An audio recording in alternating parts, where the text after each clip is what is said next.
Hello and welcome to tonight's LOL Esports Roundup. We're going to cover a couple player moves. The LCS Week 3 Day 2. I am aware LCS Week 3 Day 3 is going on as I record this. The LCK and LPL games from this morning, and then preview the LCK, LPL, and LEC games for tomorrow. News, LNG yesterday. I missed this note, this player move. They've brought up my son from LDL. My son has played with LNG Esports Academy all year long. Plays support. 379 KDA, 828 KP, 143 damage per minute. It's only in 6 games because that's how big that's how many games he's played in Split 3.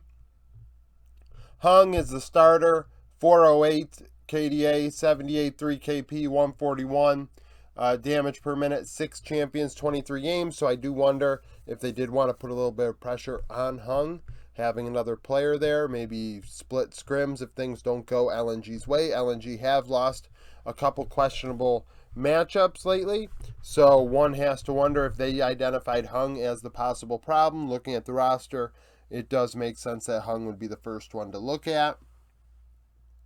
Vitality made a very big decision this week. They've brought up Douglas, and I do want to say there is, I think, more to this move than just a simple player swap.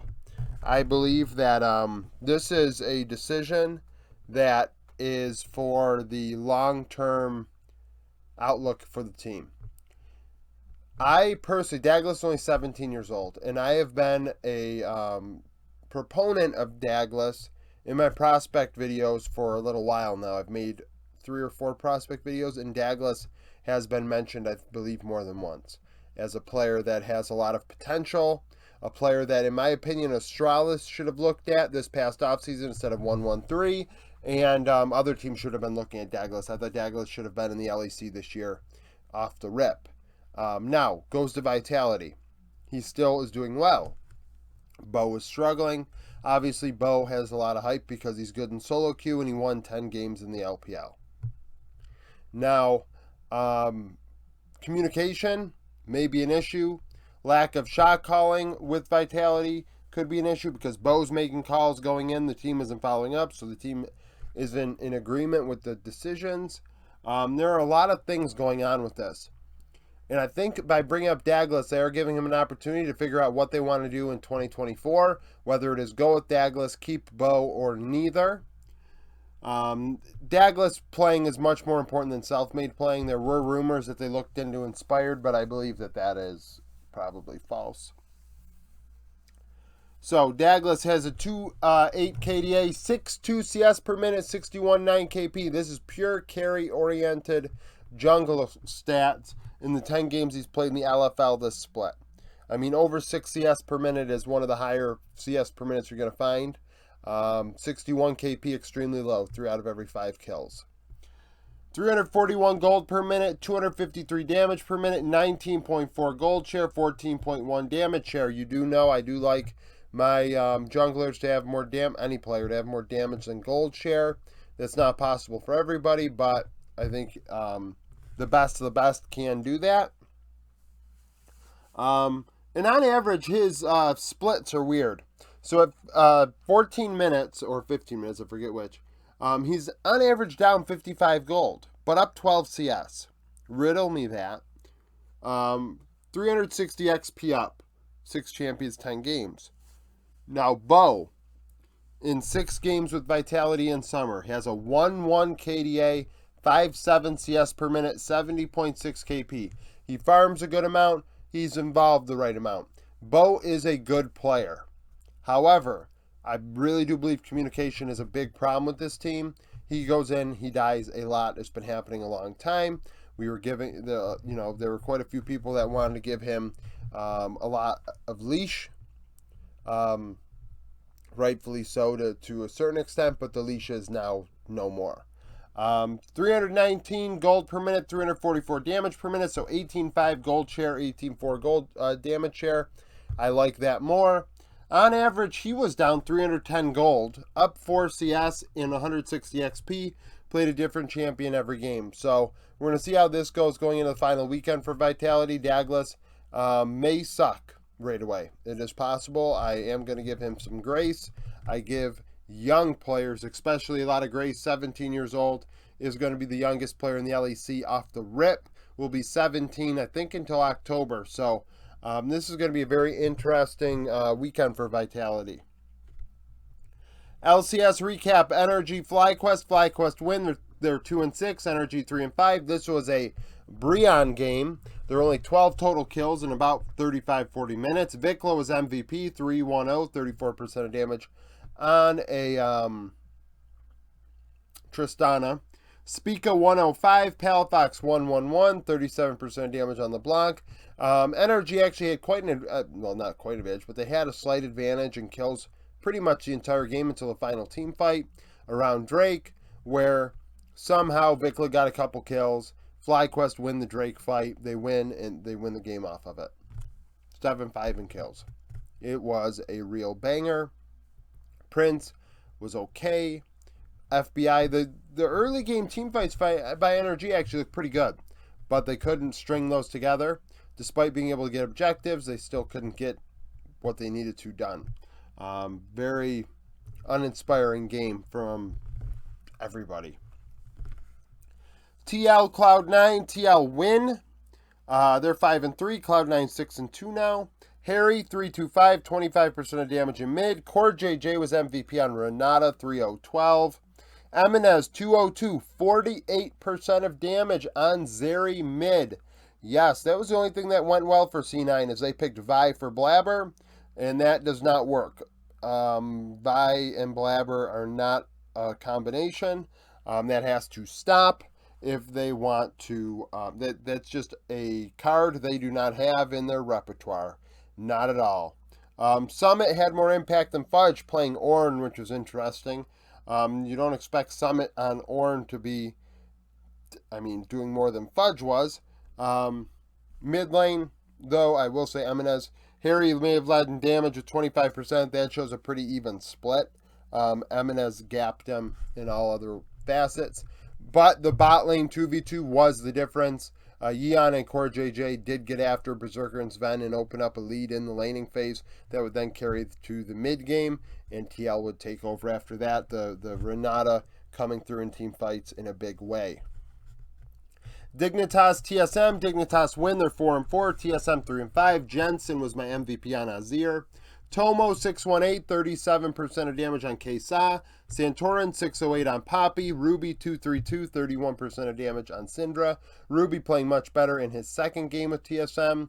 But Jensen was very active on the Azir. His shuffles were on point. He may not have dealt a lot of damage. He may not have had the best KDA. But I thought that he had the most impact. Tomo was all over the place with the Kesa, but there were moments that I was like, oh, you're inting a bit, and he'd get away with it. Where Jensen I didn't feel was as inty.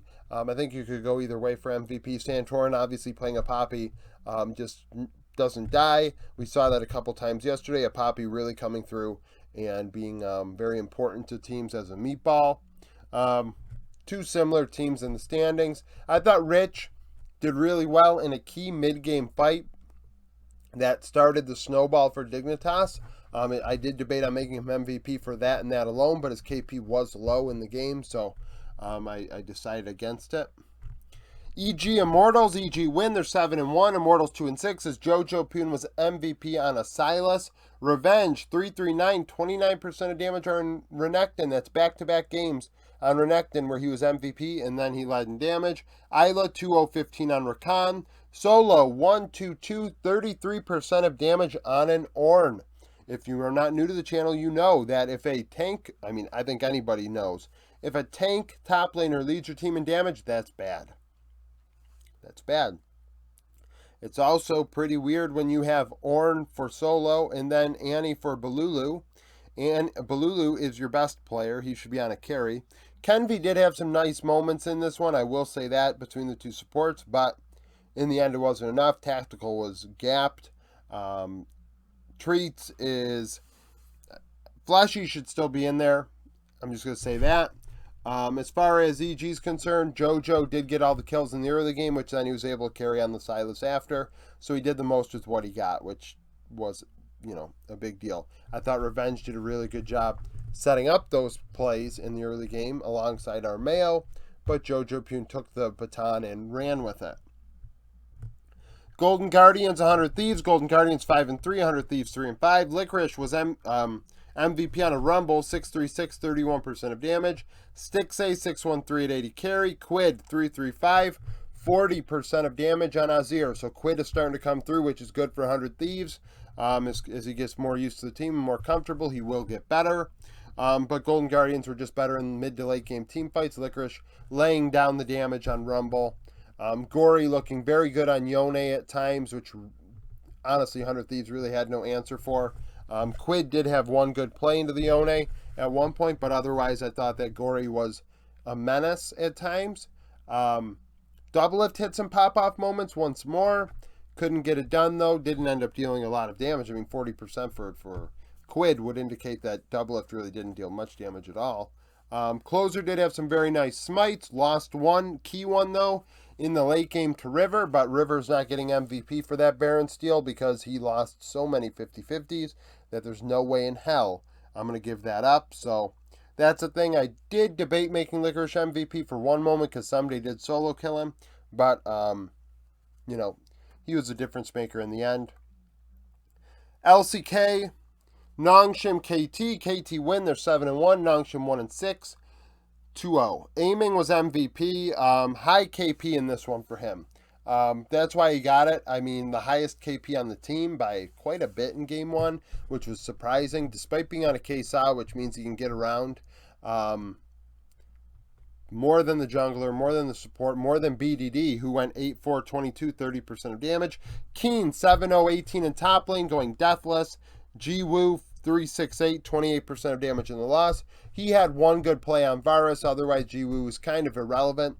Fiesta, irrelevant. I mean, he is getting gapped by BDD a bit. I will say I thought Sylvie did find opportunities to go mid lane and make things happen, but in the end, BDD was just so much better. Playing on the Annie, playing a great facilitator role. Keen, very good on the Jackson game one. A key quadra kill in the late game. It was a pretty lopsided by that point, but still the quadra kill was impressive on the Jax. Like I said, though, aiming was MVP because he was everywhere and involved in pretty much everything. Cuz involved, like I said, went mid lane, but also found times to make things happen elsewhere.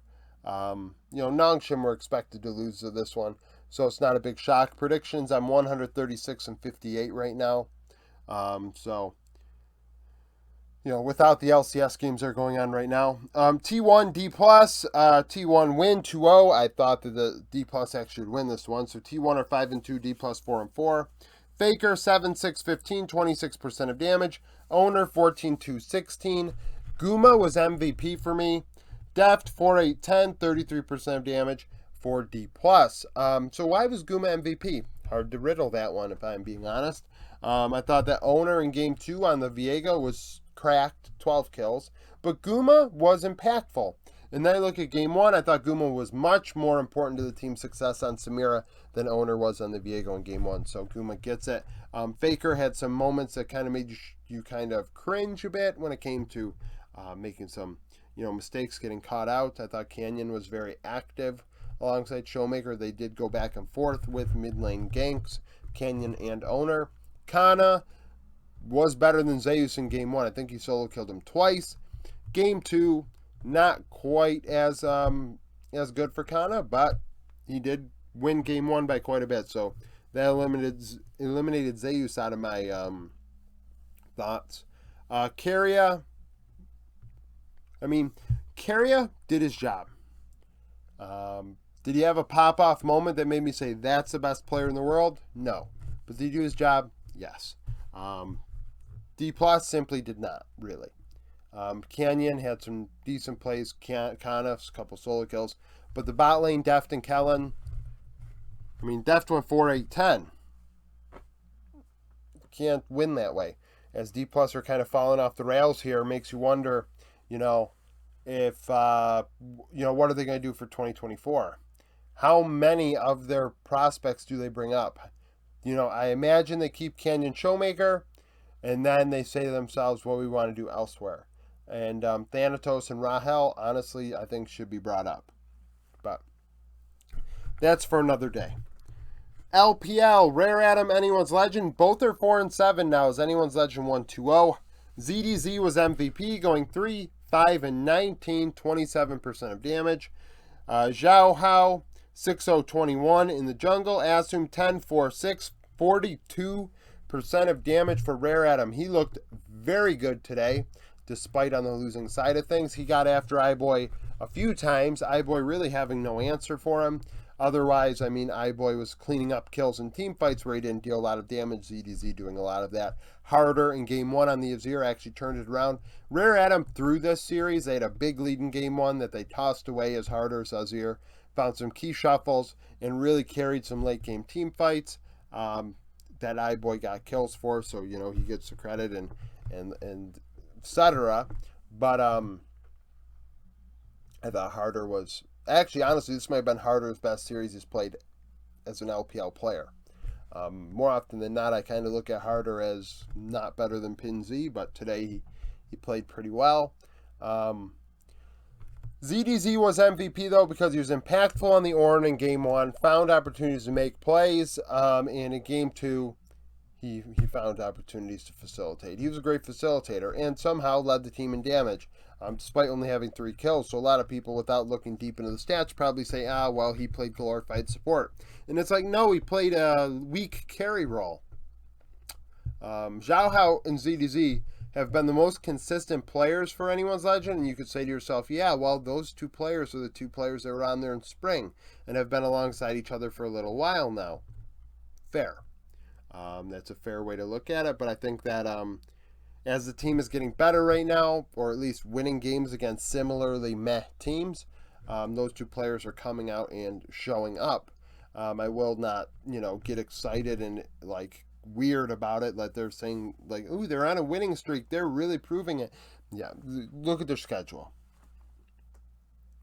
Top in the IG, Top Esports win 2-0. They're 8-3, IG 2-9. This was not clean by any means. Jackie Love 12-5-14, 34% of damage. Mark 1-3-26 in the win. So 13-8-40 in bot lane. On 4-4-8, 28% of damage in the loss. IG had a lead in both games, a sizable lead in game 1. Cryan and Tianjin were very good on the Nocturne and the Nico. Really made a lot of things happen. Really affected the Rift. Went to bot lane and actually put top in a hole, but IG could not do anything with that. You could see Cryan finding opportunities, making plays even as the game is falling apart. And in game 2, the same thing. He would do a pop blossom, and then everybody else is like, oh, we're not following up. IG's not following up. Where is YSCam? Where is On? It just wasn't there. And unfortunately, they lost because of it. Honestly, like I said, it wasn't clean by top. Jackie Love in mid to late game team fights came through on the Tristana and Aphelios, I believe. Game 2 was on Aphelios. Game 1 was on Tristana, but regardless, he was important. Rookie, also important. Azir, both games, I believe. But there were some moments where Rookie got caught out, and that's why I didn't make him MVP. He got caught out more often than Jackie Love. So, I mean, it is what it is. IG probably should have won this one. Weibo and Ninja in Pajamas. Weibo now 6-4. Nip 5-6. As Zhao Hu was MVP, playing Tristana both games and looking very good. They 2-0 Nip. The Shy 7-4-4. 31% of damage top lane would lead the way. Light 4-0-14 at 80 carry. Invincible 2-7-2, 34% of damage in the loss. So the top laners did duke it out quite a bit. There were moments where both players got away with little health. There were a trade of solo kills at one point, or at least solo kills one way. The top lane was the point of emphasis by both teams. Let's put it that way. There was a lot of action up there. It's kind of surprising the Shy led the team in damage because there were moments where he did the Shy things, TPing into places where he would just die immediately, inting his face off a couple times, but led the team in damage. Light Ziggs was good. Game 2, okay. And Yahoo's DiStefano was just disgusting. Early game 1, he built up a lead and was able to carry the rest of the way, even go on some missions to try and take the Nexus by himself. Game 2, he was also very good. It's not a shock. Nip, I thought it'd be 2-1 because Weibo, lost to FPX, but Weibo are the better team, and it does.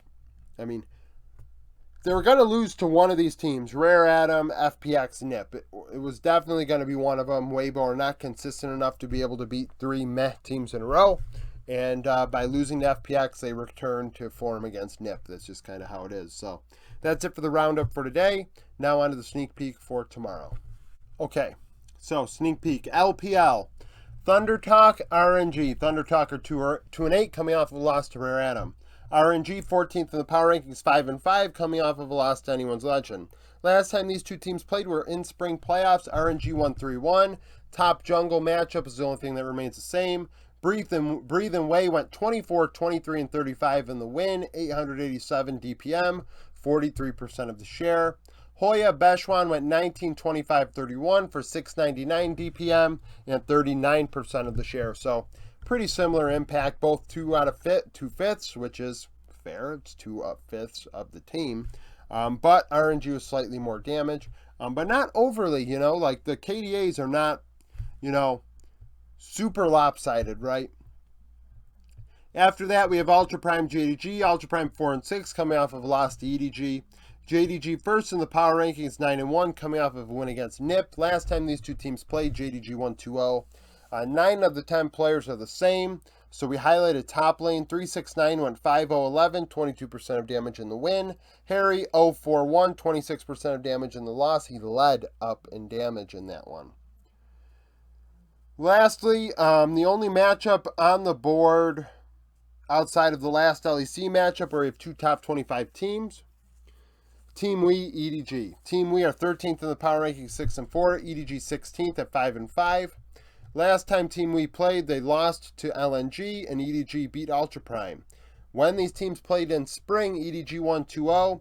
We're comparing jungle mid support.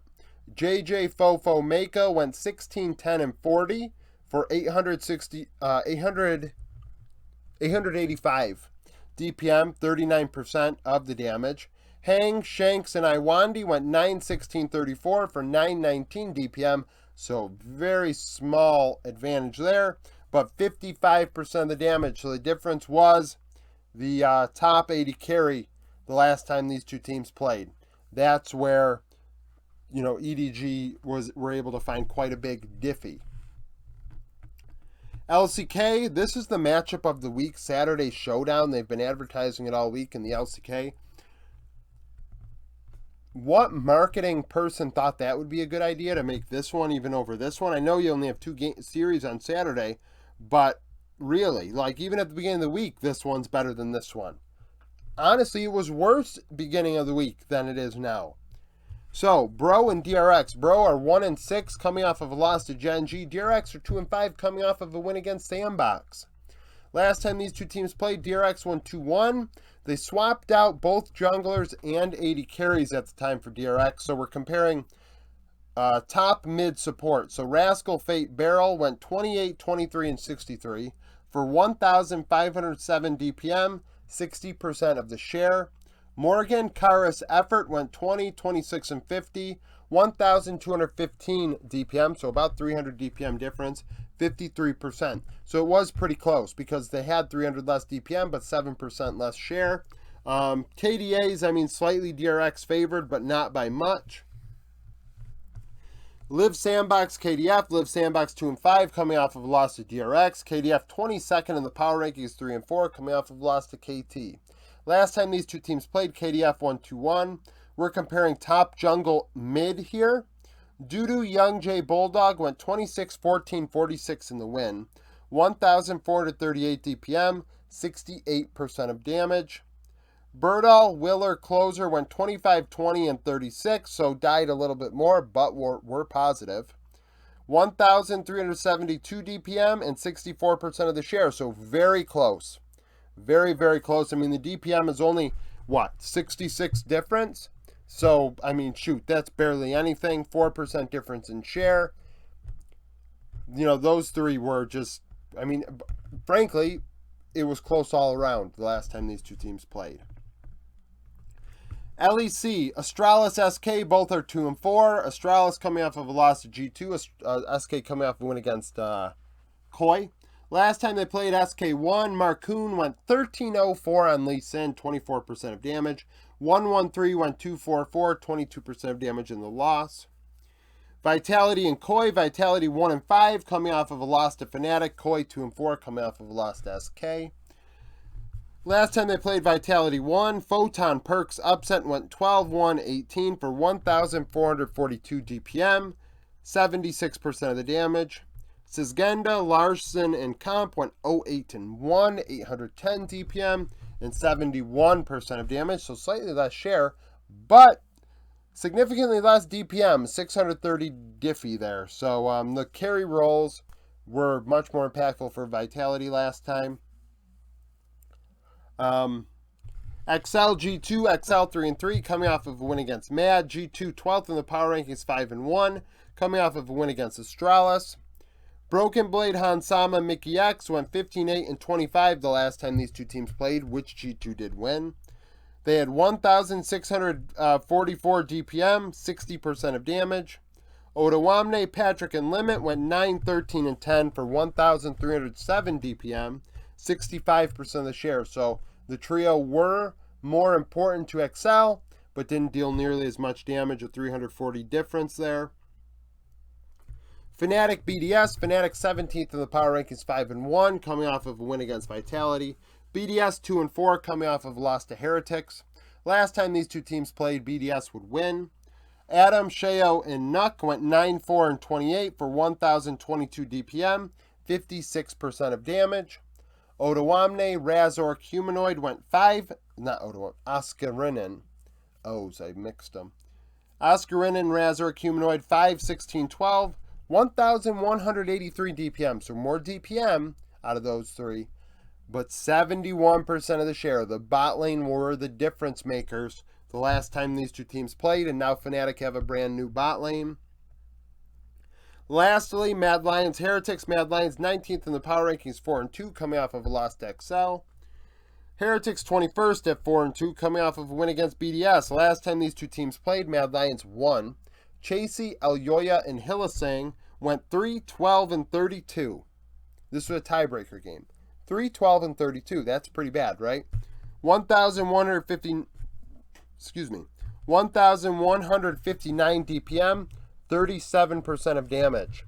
Very low share out of those three. So mid 80 carry, were very important. Makes sense. They won and the KDA is bad. Evi, Yankos, Mursa went 9-11-31, so better KDA, but 1,067 DPM, so 100 DPM less, and we're 45% of the share, so a little less damage, significantly more share though. So mid 80 carry were the difference there. Heretics have a new duo in that regard, so it will be a different vibe. That's it for the roundup. Thank you for watching. If you liked the video, like it. Subscribe to the channel for daily League of Legends content. Follow me on Twitter, join the Discord, become a YouTube supporter, and I hope to see you again tomorrow.